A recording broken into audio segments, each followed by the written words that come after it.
up beside him, blaring beside Merle. He said there's still some good in this world. He said that Hag was a poet for the common man. Got him through his tour in Vietnam. So hello and welcome to Telling It Like It Is, UGA Extensions in Southeast Georgia's newest source for local, unbiased, research-based information about Georgia's number one industry, agriculture. Today on our podcast, if you're new, my name is Blake Carter. I'm the Effingham County A&R agent, and with me is my co-host Savannah Tanner, the Emmanuel County A&R agent.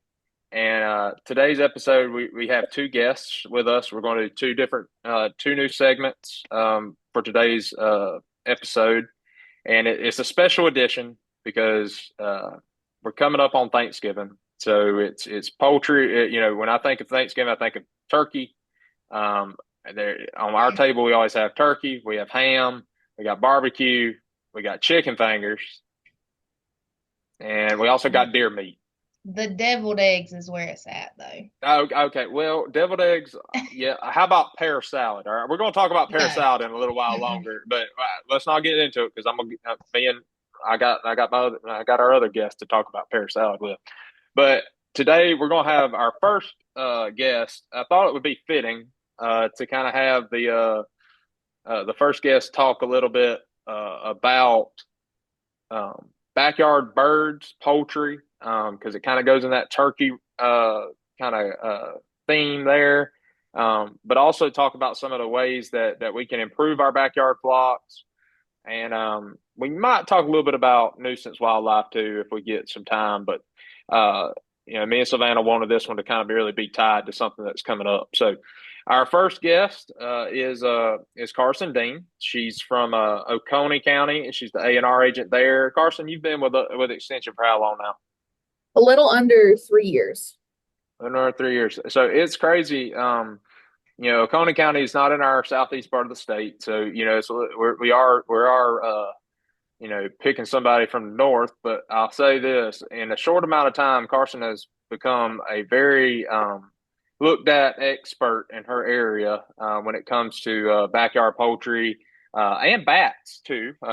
She does a lot with bats, but we ain't gonna talk bats today because that's a whole nother topic. But she's a wealth of knowledge. So me and Savannah are really happy that you're here and you're with us. We appreciate your time. And we'll kind of get this kind of talk going a little bit. First and foremost, just to let everybody know about you. What made you so interested in backyard flocks? Like, why have you gravitated to that as kind of like your niche? Yeah, so my master's is in poultry science. I got it here at UGA because if there's one place you get a poultry degree from, it's UGA. And when I was younger, when I was in 4-H, I am originally from Indiana, and our 4-H program had a very strong chicken showing, poultry showing, exhibition poultry. It's not as big down here in Georgia, but in Indiana, it is a very large part of it. The Midwest loves to have their exhibition poultry. We have our Ohio Nationals, which is like the Super Bowl for chickens up there. And when I was younger, I really wanted some chickens. I saw some at a state fair and I said, I want these, and I got them. And I've been breeding chickens now for, oh gosh, might be aging myself a little bit here, dating myself, somewhere close to 20 years, give or take. Our family has our exhibition poultry farm.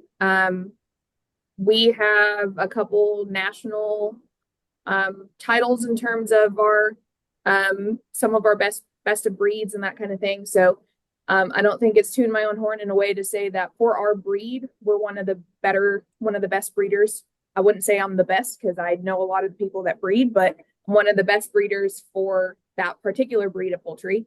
I co-found the American Poultry or the American Phoenix Breeders Association, which is our breed, working with a bunch of other breeders around the country to help establish our breed, help strengthen our breed up. And so when I came to Georgia, started in extension, that's just part of my background, part of my interest. I love getting people started on the right foot with chickens because so much of my stuff was here, and there's no reason that someone needs to learn the hard way for 20 years how to do something correctly when I could That's tell right. them before they get their chickens, hey, look for, and try to get them one up on me so that way they can start from the beginning in the right way, and I don't have to come in on the back end and say, you know, oh, unfortunately, you've lost all your birds. Here's what you're going to want to have to do, because that's a situation that nobody wants to be in. So if I can get to them beforehand, I think that's So that's all where I'm right. at. I guess this kind of sets us up for something I was thinking about. So I know a lot of people that start around me that have called and like, hey, I want some chicken. Now in Effingham, we got codes and ordinances that prevent backyard plots in certain parts of our county, just because of the zoning. But that don't mean people are stopping doing it. I ain't gonna name no names, but I definitely know there's some chickens where they shouldn't be. But when they come, they call and they say, "Hey, I want some chicken. I want to start some chickens in my backyard." You know, I feel like they're walking on eggshells. All right, pun intended. Trying to get this started, and they're not as confident. So, talk to me about from a standpoint of I'm a person that's coming in, getting some chicks, trying to establish my backyard flock. What are some ways or tips or tricks to help them build that confidence early, working with animals maybe for the first time or specifically chickens? I would say first and foremost, before they even get the birds, do your research, find out, um, you know, what you're looking into. There are hundreds of different breeds of chickens, not including mutts and hybrids and backyard stuff that people just mix together and sell. And all of them have different characteristics, different traits. And so it can be kind of overwhelming when you go in the store and you're walking the halls and you're just like, there are container after container after container, and they're all these different names, and I don't even know what's what. They all look the same because they're all either brown or yellow or black, and they're just little tiny things. And I don't know, is this what I need? Is this what I not need? So doing some research beforehand, asking questions, not being afraid to ask questions, because everyone who you're asking those questions to, be it your county agent or any specialist at UGA, they've all been in the same position where they were just like that person, not knowing what was going on. So there's no such thing as a stupid question. We'd rather you ask now before something were to go wrong. And then when it comes to like bird handling, that takes practice. I was very nervous when I was younger. But it gets to a point where you realize the longer you stress about handling your bird, or the longer you take in terms of, let's say you got to grab a rooster. Nobody likes grabbing roosters. They got the big spurs. They're not super nice most of the time. So nobody really wants to handle a rooster. But let's say you got to get him out of there. The longer you take to grab him, the worse it gets, because he's going to get stressed out. His ladies are going to get stressed out. They're going to start screaming at each other. He's going to try to run away. You might get hurt. He might get hurt. Birds are very fragile. And so he might take a fall, or you might grab him in the wrong spot.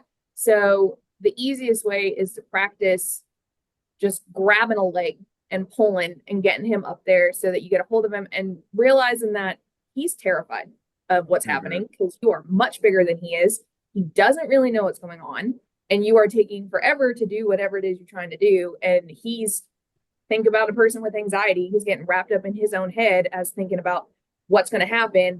And he's thinking worst case scenarios, when all you want to do is just grab him and put him outside so that way you can clean the chicken house out, and he's just causing a ruckus.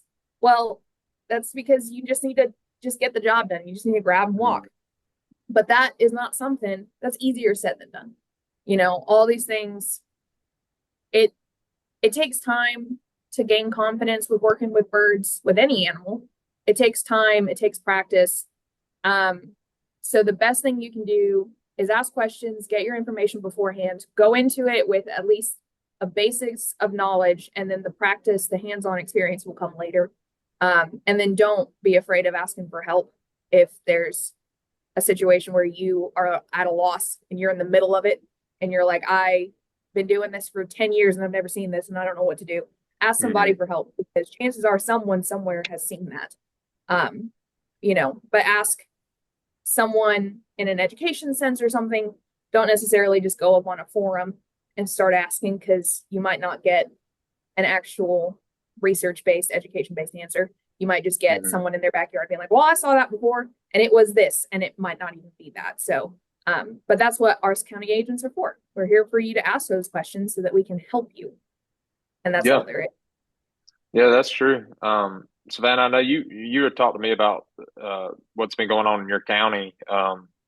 You want to ask Carson about that? So some of the questions that we just start getting this time of year. First of all, let me say, you do not have to worry about me catching a rooster because I am not interested in anything with feathers. I'm going to stick with 12 and 1400 pound mama cows because me and chickens don't get along. But that being said, I do get a lot of questions about this time of year. They're not producing quite as well, especially from people that are pretty new to backyard chickens or just chickens in general. So tell us a little bit about how or why we typically see a decrease in egg production this time of year. Yeah, it's there are 2 times a year you're going to see a general decrease in production in your layers. The first one is in the wintertime, and that is because chickens need, this is actually what part of my master's research paper was about. Chickens need a certain amount of daylight to have egg production, at least 8 hours. And there is like a hormone aspect that happens alongside that, where it has to essentially match up where they have enough light, and then they also have that hormone spike, and then they're able to produce an egg. In the winter, we just don't have as much light. If you are worried about a decreased production, like let's say you have something like a backyard egg business where you're selling to neighbors or something, and all of a sudden this was an income that you were expecting for Christmas or something, and you're not getting that money anymore. The way that you can kind of plan for that is you can put artificial lights in your chicken houses, and make it so that it's on a timer where they're getting 8 hours of light. They need a flash of light in the morning and the flash of light in the evening. So you technically don't even have to have them on for the whole 8 hours, but essentially right when they wake up and then whenever they're going to bed, they need to be able to see that flash of light within an 8-hour period, for that egg production to stay relatively constant. The other time you're going to see a decrease is in the summer, in peak summer, when it's really hot. And the main reason for that is it's hot. They don't want to eat, because it increases their metabolic rate, which makes them hotter. And so they will reduce their food intake. And if you're not eating, you don't have any extra stuff to put in an egg. And in terms of all of our animals, be it cows or chickens, the thing that we want, which is reproduction, in the eyes of that animal is least concern. It is the first thing that they'll knock off if they're not getting what they need. If they're not getting the food or the water or the sunlight that they need, they will knock off that reproduction and focus on keeping mama healthy, keeping mama safe. And then whenever she gets what she needs, then she'll pull back onto that reproduction. Chickens are the same way. If she is not eating enough, or she doesn't have enough food, or she's not getting the right nutrients, she will stop egg production, because that is their reproduction. They will stop that and just continue on their day until they get what they need, and then they'll start back up again. And so in the summer we see that, and in the winter we see that, but it's for 2 different reasons. You can't really control her not eating in the summer. You just kind of have to accept that in the heat, try to keep her cool, like keep a mist maybe, but there's not much you can do in Georgia heat. In the winter, you can kind of help out by putting some fake lights, some artificial lights, on a timer in the chicken house and trying to keep them like that. But so you mentioned some nutrients in the summertime, and another big question I get is, why are my eggs so brittle? And I know that that's a nutritional component, but talk a little bit about that for us. Yeah, so nutrient wise, when it comes to eggs, one of the big nutrients that they need for egg production is calcium. It's what makes their eggshell. And they need, if they have been producing for a long time, if they're an older hen, or if they have been producing all year pretty steadily, or if they've been in an indoor setting and they don't have access to outside to be able to get supplementary, like they eat like rocks and stuff on the ground. If they're not outside where they might be able to get supplemental calcium out of the ground, they need a calcium supplement with their feed. You can buy them in the stores. A lot of times people will do like oyster shells. Some people will take like the egg shells that they cook with and grind them up, put them back in their feed. That's an option. There's different types of supplements that you can put in their feed. But it's just something that you'll start to see thin shells, you'll start to see brittle shells. You'll start to see a reduction in egg production in general. If it gets really bad, like if she just doesn't have the calcium to produce an eggshell, it's very dangerous for them to just have like weak shells because it can break inside when she's trying to pass them. And so that could be dangerous. And again, like we talked about, if she's not getting what she needs, she just cuts it off. So if she is like at a point where she is depleted and they get their calcium from their bones, and it is becoming a dangerous situation for her to be in where like she's got nothing left, she'll just stop. She's just like, I don't want to do this anymore. My body can't handle it. I'll wait until I get my deposits back and then I'll go back into it. So looking into calcium supplements is a great thing. A lot of people just do it preventatively. The chickens will kind of take what they need and they're like, okay, this is what I need. I'm good. So they'll put like a dish out. They'll have like the food and then they'll have like a dish of oyster shells, round oyster shells or something, and let the chickens kind of scratch and pick what they want out of that. It's not something that people need to really get like too in their head about, just providing her something to do that. On the other hand, if you give her too much, you'll start to get really thick shells, or you'll start to get these deposits on the shells, these like bumps and these ridges and all these like kind of, they almost look like growths on the side of the shell. That can be a sign that she is getting too much calcium in her diet, and you might need to pull back on some of that supplementing and try to even her out a bit. No, I think that's something that we get asked a lot too here, is about their the quality of the eggs themselves too. And I know for someone that gets backyard chickens, one thing that I get asked constantly, and I think a lot of people that are in it already know about this, but I don't think some of the, at least in my experience dealing with folks, to sell your eggs, if I had an abundance of chicken eggs this year, what do I have to have? Because I know there's definitely some rules and regulations behind that. I can't just sell it legally. Yeah, you need to have, might need to double check this because you need to have your egg handling certificate. That's right. And that is harder now, just in terms of scheduling, because it needs to be at either a county office that has scheduled it. It's through Department of Ag that does that. And so it can be really hard for people to find a handling class, but then it is something that needs to happen, and it teaches you how to be able to tell the difference between a good egg and a bad egg, so you don't accidentally sell someone an egg that could be contaminated, or something like that could make someone sick. I can't remember off the top of my head what the rest of them are. I have to look it up, to be honest with you. No, that's a good start, I think. I mean, and that's the first step. Always get your egg certificate. And I'll add this piece to it too. Like if you're selling it, so there's also the piece of where you're selling it, your market, all that stuff. Just make sure, like, people like to go to a farmer's market, just set up a little booth and try to sell some eggs. One, make sure you have your candling license, first of all. And second, make sure that market, you're meeting all the market requirements. So markets set their own rules and regulations. So make sure you're kind of just in the know about that too. Don't expect to just show up to a farmer's market and be able to put up a table and a tent and a sign that says eggs. It's just really not going to work. So I do want to go on a slight tangent here. Go for it. When it comes to egg selling, yep. And this is both egg selling and egg buying. So this is for people who are in the stores and they're looking at their different things. There's a lot of questions I get asked about the difference between white eggs and brown eggs, and whether or not it's worth it to pay more for brown eggs, because they have heard that brown eggs are healthier for you, they're better for you. No, egg is an egg. All eggs are the same. The only difference is color of the shell, and that has nothing to do with the chicken's health. It has everything to do with the breed. And that is just dealer's choice, what they like to have. Same thing with green eggs or blue eggs or pink eggs or any of these Easter eggers. An egg is an egg. The nutrition requirement for a chicken to produce an egg is the same across all chickens.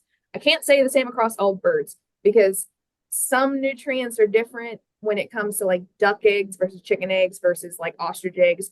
They have slight changes in some of their like vitamins and minerals and protein and stuff like that. That's a different argument we can have. But when it comes to comparing chicken eggs across the board, all chicken eggs are the same because a chicken embryo needs a specific amount of stuff to be made, to develop, and she is not going to put less than that into her egg. She's going to put that, maybe a little bit more if she's got extra, but there's a baseline she has to put that in. So the eggshell color has nothing to do with the nutrient level of the egg. Some people might say that a pasture-raised chicken or a free-range chicken with a big orange yolk tastes better than a pale yellow yolk from a chicken egg that they sold in the store. That might be true. Yep. The only difference is the diet. Pasture-raised and free-range chickens have a more varied diet because they're able to go outside, eat bugs, eat kind of stuff like that. So they might have a more varied diet, which will add carotenoids, which are your dyes, the things that make and it might change the flavor a bit. However, nutrients doesn't change. So if you're worried about getting nutrients for your family, you're going to get the same nutrients in a grocery store egg that's pale versus a farm fresh pasture raised egg that is orange. You're going to get the same thing. It's just a question of how do you feel about the flavor? How do you feel about how it looks? How do you feel about how those chickens were taken care of? That's the buyer's choice to do it that. The other thing I want to say is if you see any advertisements for eggs that are reduced cholesterol, reduced, no, they can't do that. You cannot take stuff out of the egg. You can put it in. So there are companies, there are brands that have like extra omega-3s or extra vitamin A. That's fine. That's actually something that can happen because if she has extra, if you're feeding her a diet that has extra vitamin A in it, she will put that into her egg if she has extra to spare. So that might be the case but if you're seeing something and it's like, oh, this is better for me because it has reduced fat. No, she needs a certain a level of fat to produce an egg. She doesn't have it, she won't lay. So that's no. Listen. I try not to get off on a tangent much either because I'm pretty heated when it comes to this subject too. The poultry industry in general, there is a lot of stuff that really, in agriculture, I guess, I think from a marketing standpoint, a lot of companies take advantage of some of the science and not tell the whole story on the other part of the science. So very selective wording. It's very, very selective. So it paints a picture that's not always true. And I totally understand where people come from with the free range and the organic and whatever, but to say it's healthier for you, that is not factually correct. Just like you said, a lot of other factors come into play. What you did say about the color, is it true that the color of the egg could be predicted sometimes by the eardrum of the bird? It is yes, it is white earlobes on chickens produce white eggs. Red earlobes on chickens produce brown eggs. That is a breed characteristic. It is just part of that thing. You do have blue egg layers, green egg layers. Those guys are all, doesn't matter what breed they call them, they all come from, funnel them down, they all come from one singular group, which is the Americana Araucana line. Some people will argue that the Americana Araucana is the same breed. Some people will say it's two different breeds. That's a breeder specific argument that people have. But that's just another characteristics. They come from South America and it's just a genetic line that for some reason produces green and blue eggshells. But yeah, if you are curious, if you have some young hens and you're like, they haven't started producing yet and you just really want to know who is going to produce what, look at their earlobes. And it'll tell you what color they're going to lay. Or if you need to match them up, you're like, okay. But there are different variations of colors too. So red earlobes could produce tan, could produce dark chocolate brown, and produce everything in between. And so that's a little more breed specific. And then you have your Easter eggers. And Easter eggers are a group that have been crossbred a bunch. And they have the genetic potential to lay pretty much any color egg. There's the reason they're called Easter eggers because one day they'll lay this color and then this color and this color, and it's because they're mutts. They are just a big cross of a bunch of different things, and so they have the ability to lay whatever color they feel like, whatever color comes out that day. And it makes a really pretty basket when you're selling them for, Mm-hmm. you know, farmers markets, or if you want to put them on your table. But other than that, a shell is a shell. They just look cool or they don't look cool, or you like the breed. Not going to argue with anyone who has a particular favorite breed. So it's just really what you like aesthetically. It's not going to affect your diet in terms of nutrient value. I think that's just one of the coolest little tidbits I learned during my brief time. I was so close to being a poultry major, so close. And I almost got a minor in it too. I was 3 credit hours away. But anyway, it was my favorite little tidbit of facts I learned. Savannah, what you got?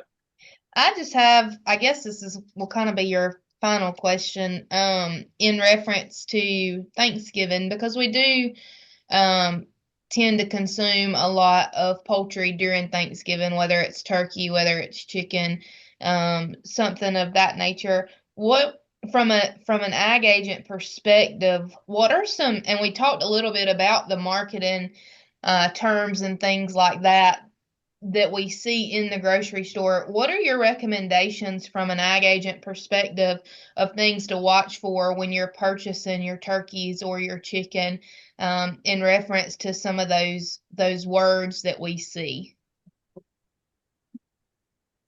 The big one that everyone asks, and it comes down, I've been asked it 100 times, is hormones, growth hormones in poultry.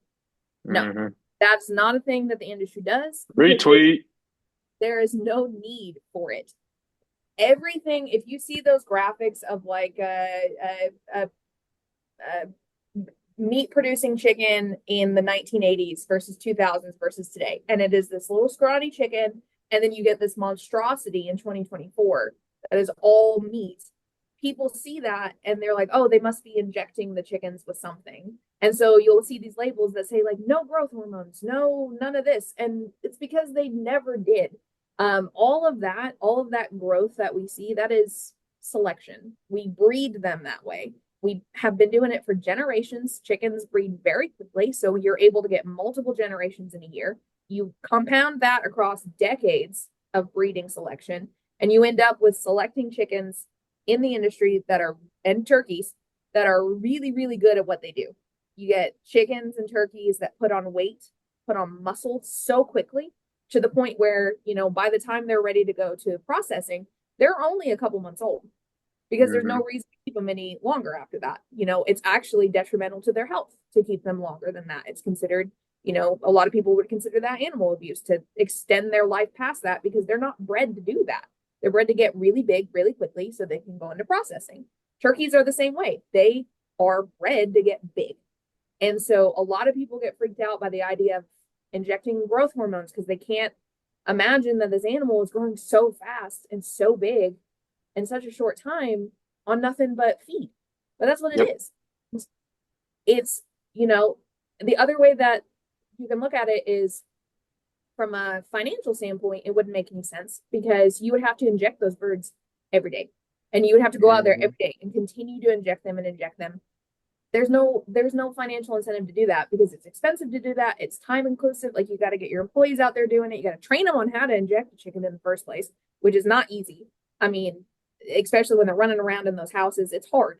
So that's not something that you would worry about on the label. The other one that you see is no antibiotics. That one, if they're, that's not vaccines. No antibiotics does not mean that they weren't vaccinated. A lot of our chicks in production are vaccinated because birds, like we talked about it a little bit earlier, just between the three of us, that bird respiratory diseases burned through so fast. And it doesn't matter if it's a day-old chick or a 2-year-old chicken. Birds are so sensitive to respiratory diseases, and it's not like with other animals where you might have a couple days to notice the symptoms first, and then by the time you notice it, you have a couple more days to get some treatment started.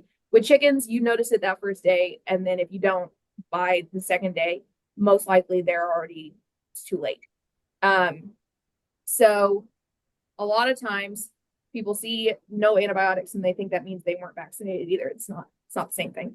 And so again, that's careful word choice. It's that careful. But you want your birds to be vaccinated because that means that they're not spreading that disease across the industry. So they choose their words very carefully. And then no antibiotics. The birds just aren't around long enough. They're around for a couple months. If you can keep them healthy in that time, which again, the industry does a great job. Their whole model with biosecurity is intense.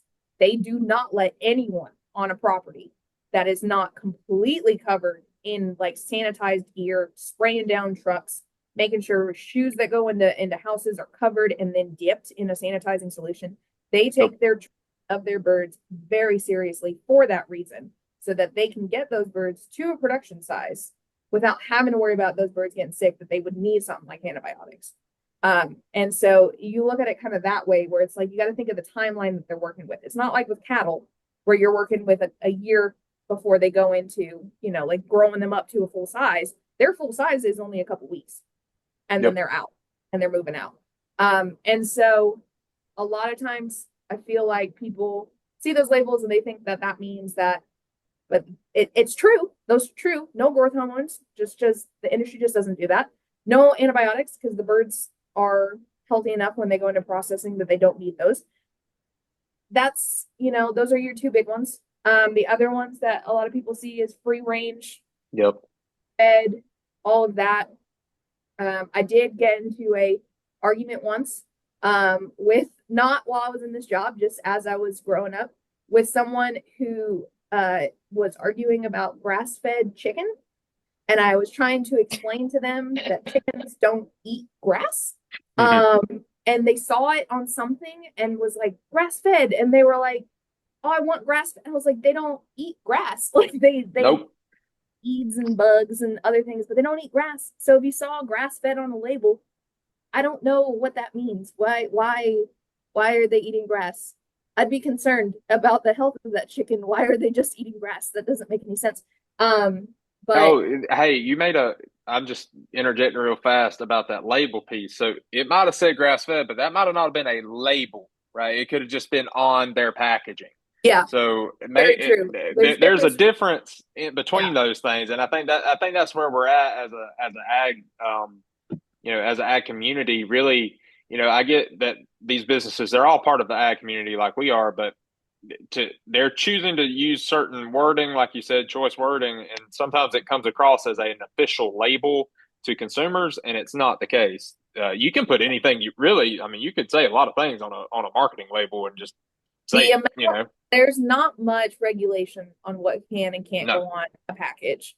There is what's on the actual nutrient label and that kind of stuff. That's regulated, but the stuff that's on the front that's in big bold letters and looks real pretty, or the random circles with leaves and make it look like it. No, those aren't regulated. And sometimes the words that they use that are industry standard, I guess is the word I'm looking for. In the industry, it means something else, but to the consumer, it means something. And there is this miscommunication of what, for example, cage-free, what cage-free means. So in the industry, cage-free means they're not in laying cages, but they might be in the production houses, and they are not outside. They're just in the production houses, free to roam the production house. But people see cage-free, and they think that that means that they are free to roam the farm and run around and that kind of stuff. But then you have pasture raised versus farm. The word choices are very weird. So if someone is very specific on what they want chickens that were outside and did nothing but run around, then they need to look into what those words mean to be able to make an educated decision about what they want from that company or from that production that they're going for.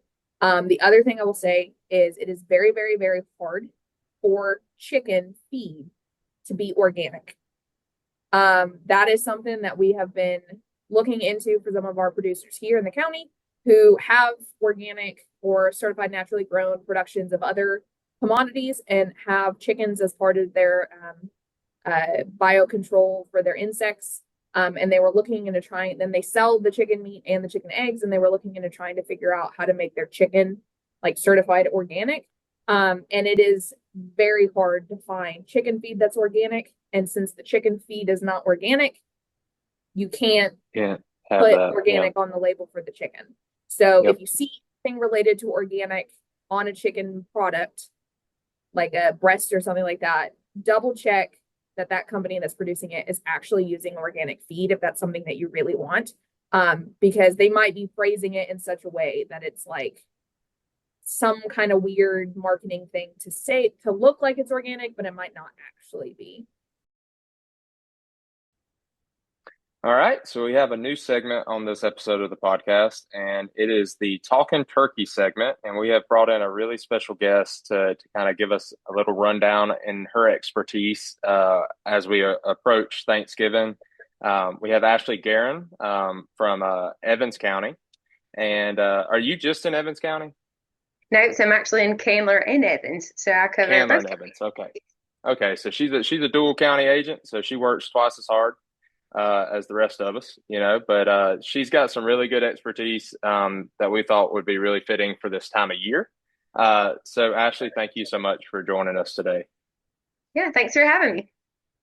All right. So as we're approaching Thanksgiving, we're all thinking about two things. One, what football games are going to be on, and two, what kind of good food are we going to have on the table? All right. Yeah. And one of the main staples, when you think Thanksgiving, you got to think turkey, right? So knowing your background, and if I was coming in and I'm taking on the reins of cooking the turkey for the first time, what do I need to think about? Well, if you were cooking the turkey for the first time, first off, I would say congratulations. You are very brave to take that on. I'm just kidding. There are a couple of different things that we want to make sure that people know, especially around the holidays when they are cooking turkey. And if you don't have a lot of experience with cooking turkey, we want to make sure that your first one is a good one and that you do not leave your guests with food poisoning. So, with that being said, first off, you need to prepare. So plan ahead. Know how many people you're planning to feed. And also, that's going to help determine what size bird you need to get and when you need to thaw it. So if you're purchasing a frozen turkey, it's going to take a little more time and effort to thaw it out safely than if you were to get one that's ready to cook. That makes sense. That makes sense. So when it's thawing out, all right. Now I'm not throwing shade at anybody in my family, but I have definitely seen a turkey defrosting in hot water in the sink before. Okay. Is that proper? It is not. But I'm glad that you brought that up because it's not just your family. There are lots of people that do it that way. And that is not recommended. So the concern with that is if it's in hot water, then it is exposed to what we call the temperature danger zone, which is the temperature that bacteria and pathogens can survive.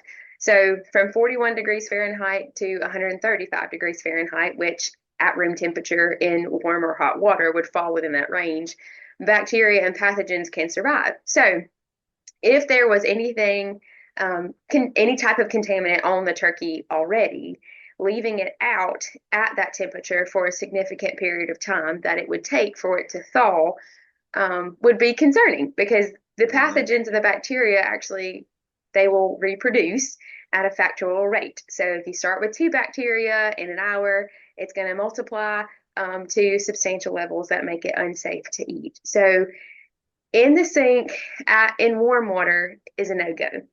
If you are going to thaw it in the sink, it needs to be done in cold water. So the water needs to be running at a speed that's really high enough. The water speed is high enough to wash away any bits or debris as the turkey starts to thaw. But you also want to check and make sure that the turkey does not exceed 70 degrees Fahrenheit at any point during that thawing process. So cold water is the key. It needs to be running, so it does not need to be stagnant. And the concern with that is if you have like I said, a bigger bird, you're getting like a 25-pound turkey, that water is going to have to run for a really long time. So like close to 10 hours. So we don't recommend that method. It is possible to do it if you're going to thaw it in water. You just want to make sure again that that the turkey does not go over 70 degrees Fahrenheit. So there's a lot of work that goes into doing it if you're going to thaw it under running water. Well, okay. What about just speaking of continue with the water and the sink thing? I've seen people wash meat and wash turkeys, and if you thaw it out and then they'll run it through water before they put it in the oven, is that also a no-go? Yes, correct. Also a no-go to wash your turkey.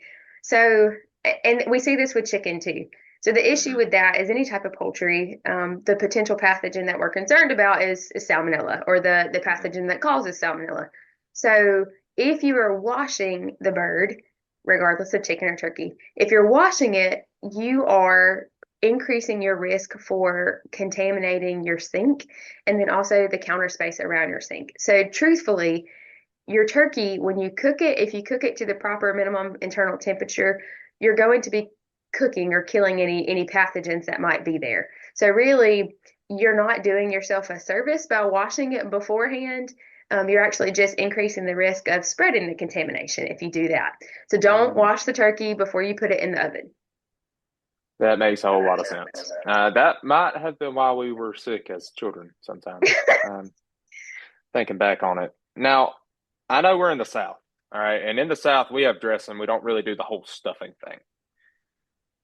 If you did stuff your turkey, is there any tips or tricks with that we got to worry about? Yeah, again, you just want to make sure that anytime that you're handling the bird uncooked or raw, obviously, if you're going to be stuffing it, you want to make sure that you have clean hands. So washing your hands properly anytime that you're dealing with the turkey, or if you prefer to use gloves, that's fine, but just make sure that your gloves are also considered like a second layer of skin. So your gloves don't have magical powers that that keep pathogens from getting on them. So anytime you're handling the bird, make sure you do it with clean hands or with clean single-use gloves. And then when you're stuffing it, again, just make sure that you are trying to reduce the amount of contamination. So if you got some liquid on the bird, and the more that you're moving it around and handling it, you're increasing your risk for, exposing the surface surrounding it to the pathogens too. So you just want to make sure that you stuff it safely. And then even when you're cooking it, and we'll talk a little bit more about like the temperature at which to cook it, but anytime you stuff meat, you have to make sure that everything gets cooked to the proper minimum internal temperature for safety. So, do you know off the top of your head what is the appropriate temperature to cook a turkey to, Blake? 165? Yeah, perfect. You got it. Good job. Food Network never fails me, I tell you what. Yes, so 165. And have you ever seen, you probably have, but have you ever seen the little temperature indicators, a little pop-up timer with a turkey? Yes. Okay. Yeah. So while they may be convenient, they are not necessarily the most accurate. So we recommend that you still use a clean and calibrated thermometer to check the temperature of the turkey when it's finished, to make sure that it's at 165 degrees Fahrenheit in multiple places. So that, if you think about the little temperature indicator that pops out, that pops out whenever that one piece of meat where the temperature indicator is inserted, where that piece has reached the proper temperature. That's not ensuring that every part of the bird has been cooked to 165. So you definitely want to make sure that you are checking it in multiple places and not just not just where the temperature indicator is at. That makes a whole lot of sense. Is there any tricks that you might have for keeping a bird moist, I guess, through the cooking process? Yeah, so there's a couple different things that you can do. Of course, you don't want it to dry out, but if you are roasting it, you can use a dark roasting pan, put a lid on the roasting pan, or you can use like an oven cooking bag, and that'll help to keep, while you're roasting it in the oven, it'll help to keep it moist. Obviously, it's gonna take a while for it to cook, so depending on the size of the bird, you definitely don't want it to dry out. So yeah, just trying to put a lid on the roasting pan or using one of those oven cooking bags would be a good recommendation. And depending on the recipe that you follow, the recipe may tell you that you might need to use olive oil or something like that. And of course, that's going to add a little bit of flavor to it too. So find a good recipe. But if you're not using a particular recipe, just make sure that you use a darker roasting pan, use the lid, or use one of those oven cooking bags. Okay, that makes a whole lot of sense. Now we talked a lot of. Is there anything else on turkey before I switch to the sides? Because I do have some questions about the other parts of the Thanksgiving meal. Yes, yeah. So again, you have to consider with the planning part of how big your turkey is going to be and how long it takes to thaw it. So a lot of people don't realize that the recommendation is for every 4 to 5 pounds of turkey that you should allow approximately 24 hours for thawing time. And that's Yeah, going to that's a be, good. Yeah. yes, yeah. So that it takes a while, right? And typically people that are feeding a lot of guests may have a 20 to 25 pound bird. So if that's the case, and thawing in the refrigerator is actually what's preferred. And Mhm. when we thaw in the refrigerator, that helps to keep it out of the temperature danger zone. So we have a couple of different approved methods for thawing. With on the counter at room temperature is not one, so don't leave your turkey out overnight on the counter thinking that it's going to be safe to eat because it's not. So in the refrigerator, you want to make sure that it's under any ready to eat foods that you have or any cooked foods that you have. So to try to make sure that it's on the bottom of your refrigerator and separated from any produce or ready to Mhm. eat foods that you have. So in the refrigerator for 24 hours for every 4 to 5 pounds. So you can put it in a container that can catch any juices that might leak as it starts to thaw, and that'll keep your refrigerator clean and also keep things from being contaminated from those juices. But yeah, so it takes a little bit of time. So we get calls a lot the week of Thanksgiving with people asking, went to the grocery store and the only thing they had left was this 25-pound frozen turkey. How can I cook it to be ready tomorrow? Yeah. And unfortunately, you can't. You can't do it. You can't Mm. do it safely. So make sure that you take the time to plan and prepare to get your turkey thawed safely. So what I'm hearing is if that person has nothing left to go, they need to go to Popeyes and buy one of them Cajun turkeys. Yes, Is that or Cracker Barrel or something? Okay. All right. yes, Cracker So Barrel fine. would definitely be your friend in that case. Don't even try it. That makes a whole lot of sense. Yeah, yeah. I keep thinking about the Christmas story in that scene when their Yes. turkey's all messed up. Yeah, and you just might have to go find a Chinese restaurant or something and just go have a good meal. Yeah, try to Uh, keep the dogs out of the house if or the neighbors' dogs out of the house if possible. that's exactly right. Now, all right. So turkey is one of my favorite things as part of Thanksgiving. But I also have a bad habit of filling my plate with a lot of we have a lot of starch and a lot of just a lot of good bad things, on my plate, and I don't have a lot of vegetables, believe it or not. So when I'm going into this, I don't want to gain 50 pounds through Thanksgiving and Christmas time. Are there any tips to make sure I'm making smart choices, but also getting to enjoy the food that I really enjoy at Thanksgiving and Christmas? Yes, absolutely. And I think that you can feel comforted in knowing that you are not the only one that has this fear of the holiday weight gain. But it doesn't have to be that way. So when we think about the holidays and we're entering into that season now, with Thanksgiving, and depending on what your traditions are. So like I know in my family, Thanksgiving, we have a huge Thanksgiving, like never less than 50 people because it's extended family, aunts, uncles, cousins, somebody you picked up on the side of the road, that kind of thing. So we have a lot of food. And it is mainly every type of casserole that you can imagine. Mm-hmm. You Yep. know, the more butter, the more cheese, the better. Mm-hmm. I mean, we got it all. Broccoli casserole, green bean casserole, squash casserole. And it's always the vegetables in a casserole form, which defeats the purpose of the vegetable. Yes, yes, yeah, exactly. So when you're thinking about the things that you love, about holiday meals and like Thanksgiving in particular. So in my mind, my plate always has to have, of course, turkey, the main event. Um, but again, at my family's Thanksgiving, we'll have turkey, we'll have ham. Somebody always brings chicken tenders, and then we have like barbecue of some sort too. So Yep. there's lots of different protein options. But I like to stick with traditional turkey. So paying attention to your portion sizes is going to be key. So obviously you have a lot of options. Okay. Mhm. Paying attention to your portion sizes. And if you do not have to be that person that brings your portion divided plate, you also don't have to carry around a measuring cup in your pocket, but you can actually use your hand to help guide your portions. So when you're thinking about a portion of meat, the palm of your hand is roughly 3 ounces, would be about the size of a 3 ounce portion of meat. Okay. When you look at that, that doesn't look like a lot, but so a 3 ounce portion of meat is roughly the size of the palm of your hand. Hmm. Now, again, you may only get turkey at Thanksgiving, and that's really where you want to focus your or put your focus on is the turkey. So if you go a little over, your portion sizes, just try not to overdo it. But using your hand as a reference is a good idea. So when you start with your turkey, then moving to your sides, like you said, can be a little overwhelming with having so Mhm. many different casseroles. But the key is to focus on what you love. Okay. Now you may be that person that wants to get just a little bit of everything until your plate is overfilled. Mhm. Um, and and I know at our Thanksgiving too, we always have like the big oval Oh plates.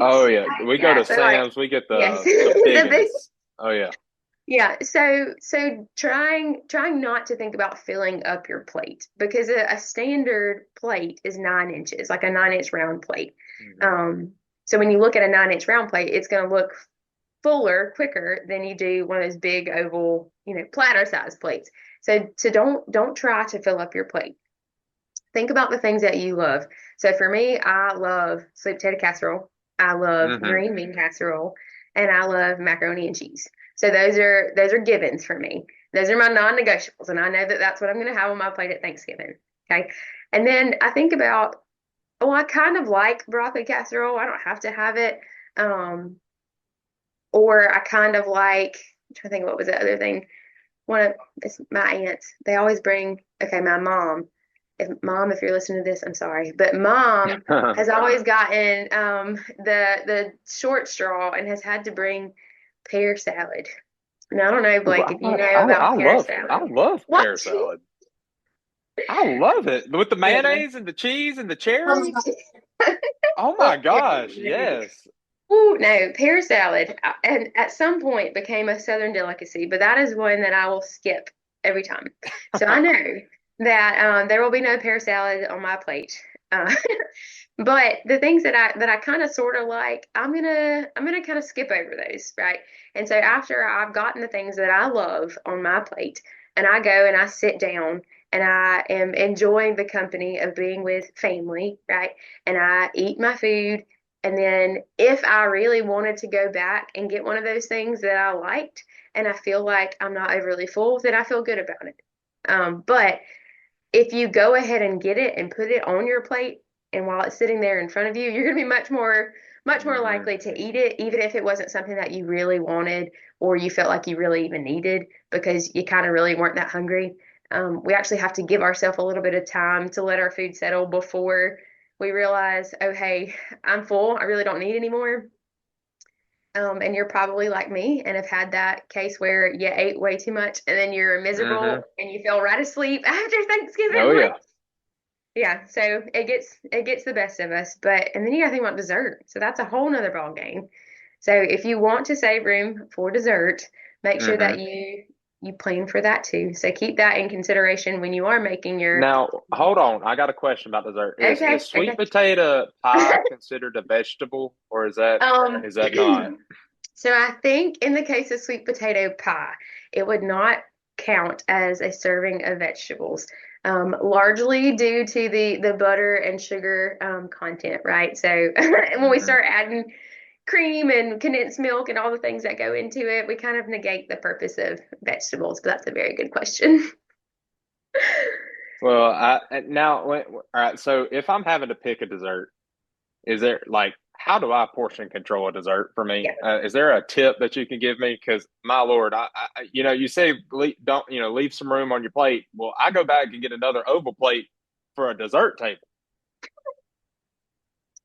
Yeah. So when you're thinking about desserts, first off, desserts can be desserts can be very filling, with the high sugar content and high fat content. Um, and it's not to say that you can't have any dessert, because that's not the message at all. We want you to enjoy this time, and desserts can be part of a healthy lifestyle. So when we're thinking about moderation, so if you're going for a piece of pie and you know that you want to have sweet potato pie or pumpkin pie or whatever, or pecan pie, whatever, even if they're pre-cut, you don't have to get the whole slice that's already there. You can cut that slice in half if you want to. You can get somebody to split it with you, if you want that dessert plus an additional one.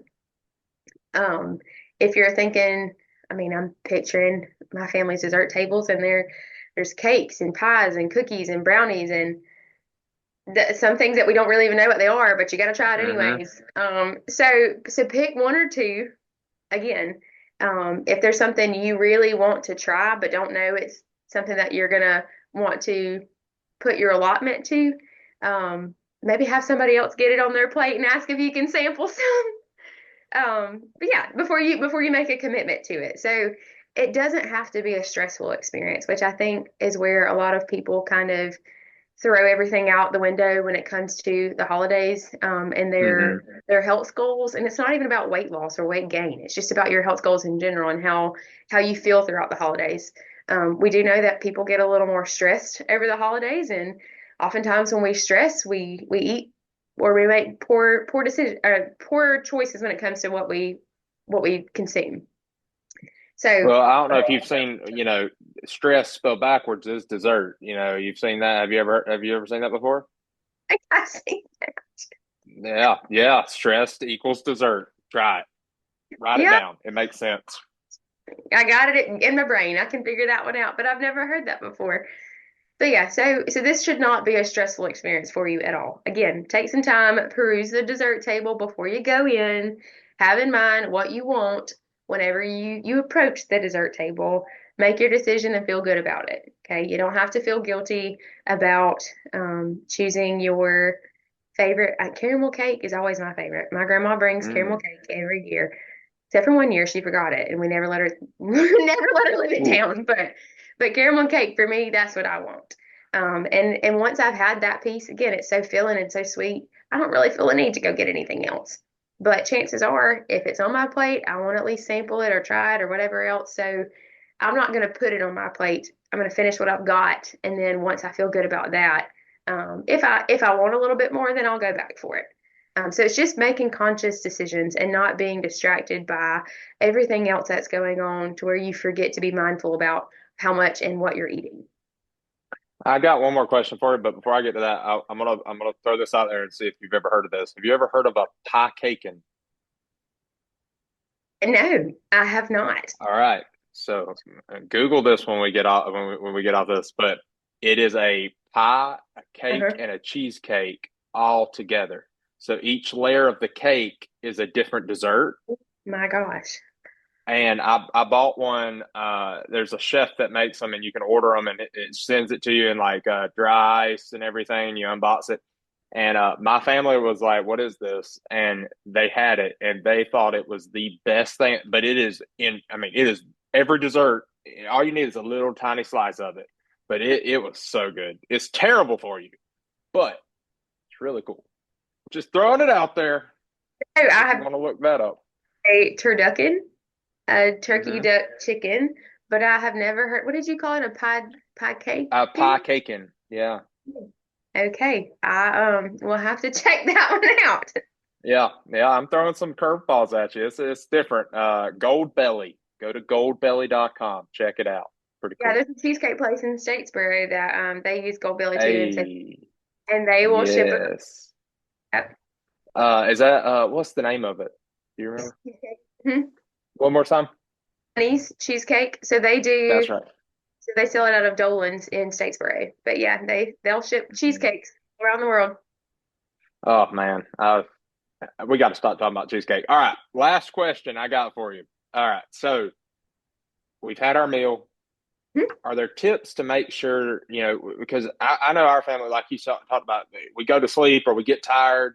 Yeah. Somebody's stuck cleaning up the kitchen, but maybe they take a break and the food's just there. what's the food safety concerns that we need to think about with leftovers, making sure we're storing them properly, all that good stuff? Yeah, I'm glad that you mentioned that because I always think about this again with my family. You spend so much time and energy and effort prepping and getting to Thanksgiving and then you have the meal and then nobody really feels like cleaning up afterwards. Whether the game might be on or everybody's tired or you just want to spend time with family and you don't want to have to be in the kitchen stuck washing dishes, things like that.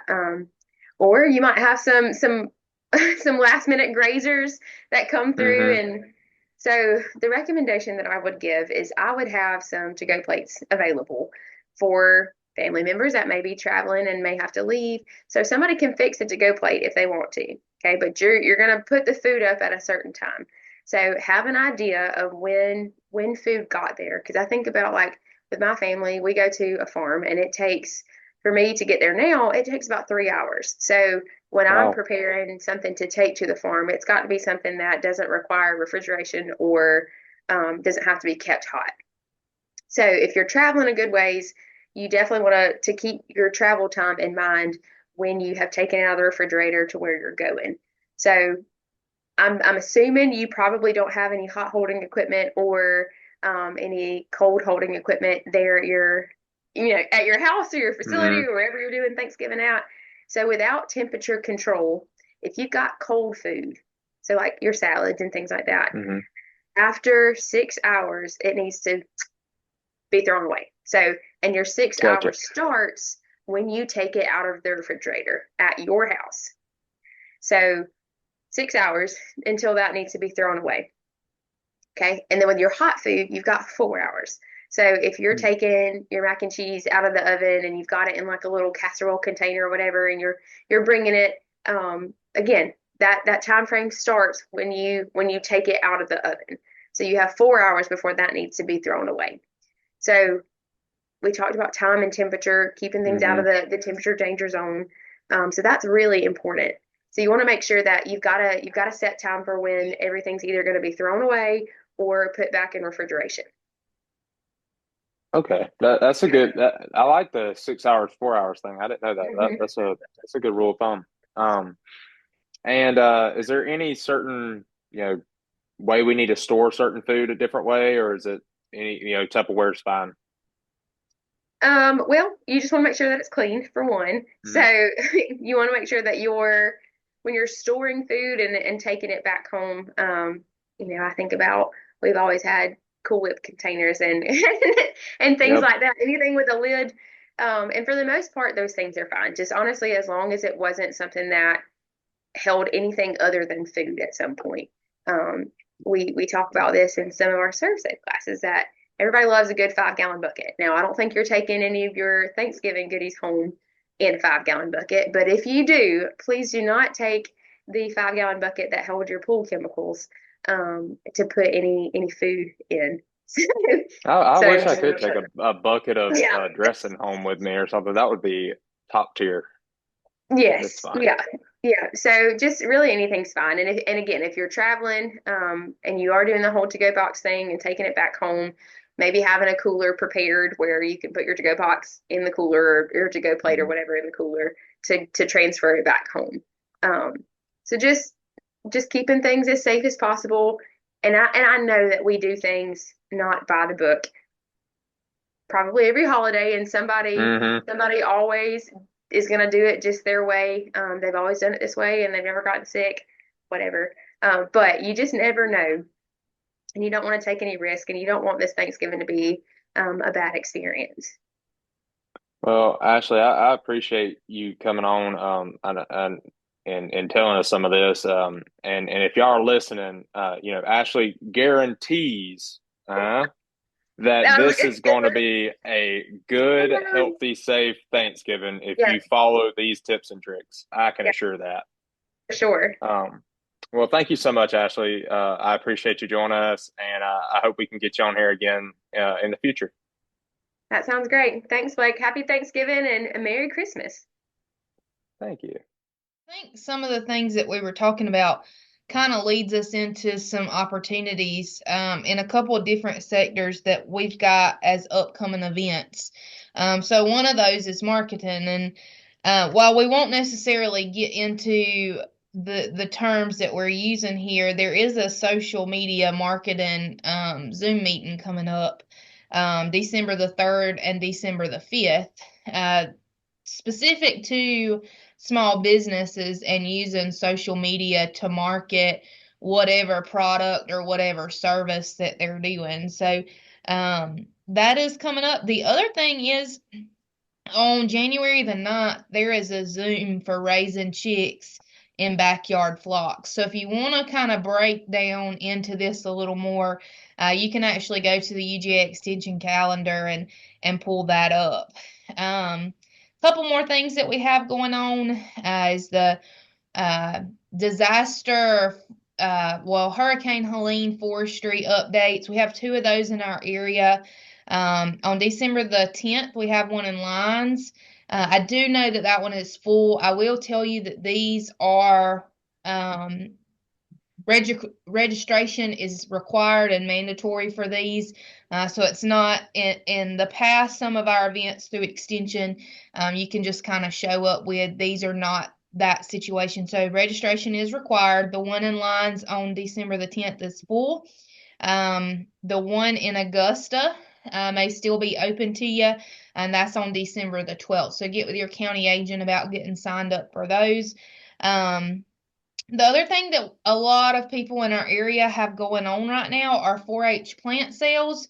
That's where our 4-H groups or our extension groups are selling ornamental trees, so shrubbery for your yard, things like that, fruit trees, muscadines, blueberries, things like that. So I will tell you that the nursery that we use in this area has asked that our orders be turned in much earlier this year, so don't wait around. A lot of those orders are going to be due by the 1st of the year, and maybe even by the end of the year. So get with your extension office if you're interested in purchasing those. All right. Well, thank you so much, Savannah. I appreciate you giving us a fill in. And that social media update workshop is I'm one of the speakers. So if y'all have questions, y'all can always reach out to me. I'd be happy to get y'all involved. There is a $20 registration fee with it. We're partnering with the Small Business Development Center to have one of their representatives speak one night, and myself and another agent are going to be speaking the first night. So we really hope that if y'all are interested in that or know people, like I said, it's not just agribusinesses, it's any small business that could find this useful. So please share the word if y'all know people that might be interested in that. But I think that wraps us up for this episode. I know, Carson, I want to say thank you to you. You were a real winner chicken dinner as a guest on here. So I appreciate everything. Thank you for joining us. Hopefully, we'll have you back to talk some nuisance wildlife in the future. But in the meantime, before then, just keep tilling it like it is, and we'll see y'all next time. Thank you.